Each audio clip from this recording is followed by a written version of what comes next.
আজ আরামবাগ দৌলতপুরে বিজেপি কার্যালয়ের সদস্যতা অভিযানে অংশগ্রহণ করতে আসেন মিঠুন চক্রবর্তী।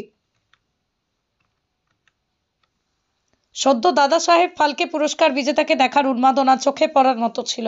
বিজেপি কর্মীদের সাথে বৈঠকের পর সাংবাদিক সম্মেলনে মিঠুন চক্রবর্তী বাংলাদেশ নিয়ে আক্ষেপ প্রকাশ করেন। বিজেপি কর্মীদের উদ্দেশ্যে বলেন, এগিয়ে আসুন, সবাই মিলে এক হয়ে লড়তে হবে, না হলে পশ্চিমবঙ্গে আগামী দিনগুলি ভয়ঙ্কর হবে। আর কি বললেন শুনুন আপনিও। খবরটি ভালো লাগলে আমাদের চ্যানেলটি ফলো, শেয়ার করে সাবস্ক্রাইব করুন।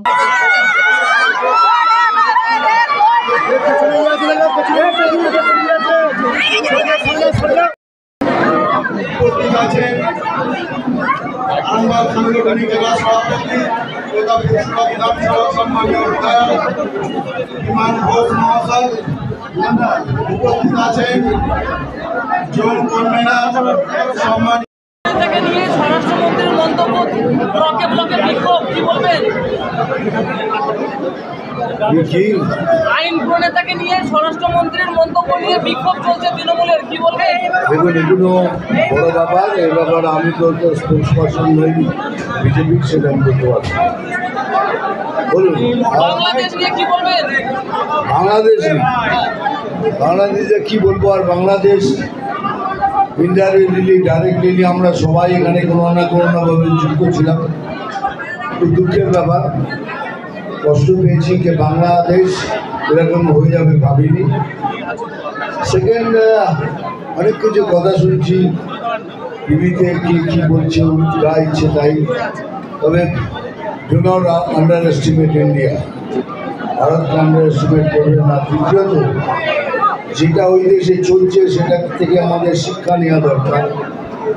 আমাদের এই বাংলা যেন সেরকম না হয়, সেই জন্যই বারবার করে বলছি, সবাই একসাথে একজোট হন, এই তো এই পশ্চিমবঙ্গেরও খুবই খারাপ দিন আসছে। আরামবাগেও জঙ্গি ঘাঁটি শোনা যাচ্ছে, কি বলবেন? ভাই, এই ব্যাপারে আমি জানি না, প্রথমবার শুনলাম, কিন্তু পরে জবাব দেবো। ওকে, থ্যাংক ইউ। দেখুন, আমাদের বিজেপির সদস্য অভিযান হচ্ছে, সবাই সেটা জানে। আজকে আরামবাগে সদস্য অভিযানে উনি এসেছিলেন, সেই সূত্রে এক সাংগঠনিক বৈঠক আমাদের সঙ্গে উনি নিলেন। কর্মীদের সঙ্গে একটা সুন্দর সমন্বয় সংযোগ। আমরা কর্মীরাও প্রচুর আপ্লুত এবং এখানকার জনসাধারণও খুব আপ্লুত। আরামবাগের মাটিতে একজন বিশিষ্ট দাদা সাহেব ফালকে পুরস্কার প্রাপ্ত একজন চলচ্চিত্র শিল্পের অধিকারীকে পেয়ে আমরা সত্যিই খুব ধন্য। এটা গোটা আমাদের পশ্চিমবাংলার গর্ব মিঠুন চক্রবর্তী। তো যে একজন ভারত মানে রত্ন বলতে পারেন, আমাদের ভারতের একটা রত্ন, একটা বাঙালি হিসাবে যে মিঠুন একটা রত্নকে আমরা কাছে পেয়েছি, এটা তো আমরা গর্বিত। আরামবাগবাসীর মানুষ গর্বিত। নেক্সট টার্গেটটা কি দিলেন আপনাদেরকে?